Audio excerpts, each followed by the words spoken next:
let's take a look back here. This combination of passionate and steely nerves. What we have is like Intel's new version of their computer chips. Chelsea goes on to explain that this combination of passionate and steely is because of the layers. So it goes beyond a surface, one-dimensional or two-dimensional. But the one-dimensional characterization doesn't end with Grant. Vivian, his girlfriend, is not only beautiful, but completely without character flaw. Grant first describes her as a beautiful woman, and she knew it, but she didn't flaunt. Something's going on here. Her beauty was just there, so probably should just drop that period there, add a comma just there. Good use of that in text citation there. Let's close the sync layer. In addition to her physical beauty and humility, she's also kind, loving, intelligent, and Catholic. She's a lady of quality. Vivian epitomizes, should be, wholesomeness and goodness, and that's all there is to her. Unrealistic, romanticized depiction of a human being.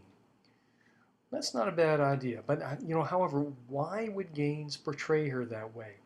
That's why you might want to throw that sort of thing in there. Why does Gaines do what he does? Why does he do it? These are different time periods. Why does he do it that way? Well, let's go back over here. Lucy Snow's love interest, on the other hand, is a more realistic. There should be a comma because you're combining with the comma over here. Is a more realistic portrayal of human nature and ultimately of love. Monsieur Paul is sincere, giving, and strong, not without flaws. Isn't too pleasing on the eyes. He's a harsh apparition, close shorn, black head, and so on. Interesting contrast here between Gaines and Bronte. In addition to his physical flaws, also petulant, short-tempered, and rude. Interesting how much that comes up in 19th century novels. I think the males are often rude because they're more common during the 18th century. They could get away with that. Character development is another arena in which Bronte triumphs there. That should, and if this is not a concluding sentence, that should have been the topic sentence of a paragraph. In Lesson 4, Dying, the characters all seem to transform overnight. Grant goes from being self-absorbed and cynical to accepting his place and responsibilities in a few short chapters. Jefferson, too, makes an abrupt conversion. No time at all, Jefferson transforms a withdrawn and defeated youth into a brave man who accepts his self-worth. These abrupt character changes make the novel unconvincing. In Villette, it takes 540 pages for Lucy to finally come to terms with letting someone love her and allowing herself to love. All in all, Villette offers complex, dimensioned, and convincing characters, while Lesson 4, Dying does not. This should be another reason why Villette is a better read. Now, let me just ask you this. Even though you may be right here, also you're not taking into account the time periods there.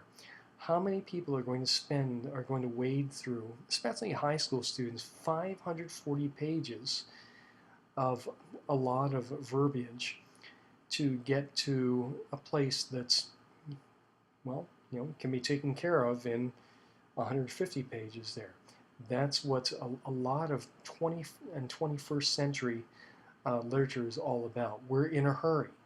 What about the literary style for every era? Maybe you should address that. Close this ink layer and move on.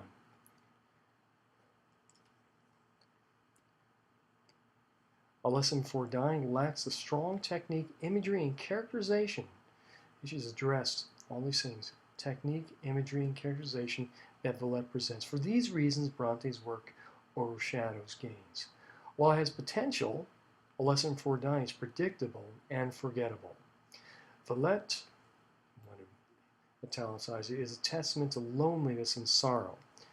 Semicolon, it pierces the heart and remains in the mind of readers long after the pages, while 1,000 other novels fade away. And this is a nice emphatic statement here that closes it off.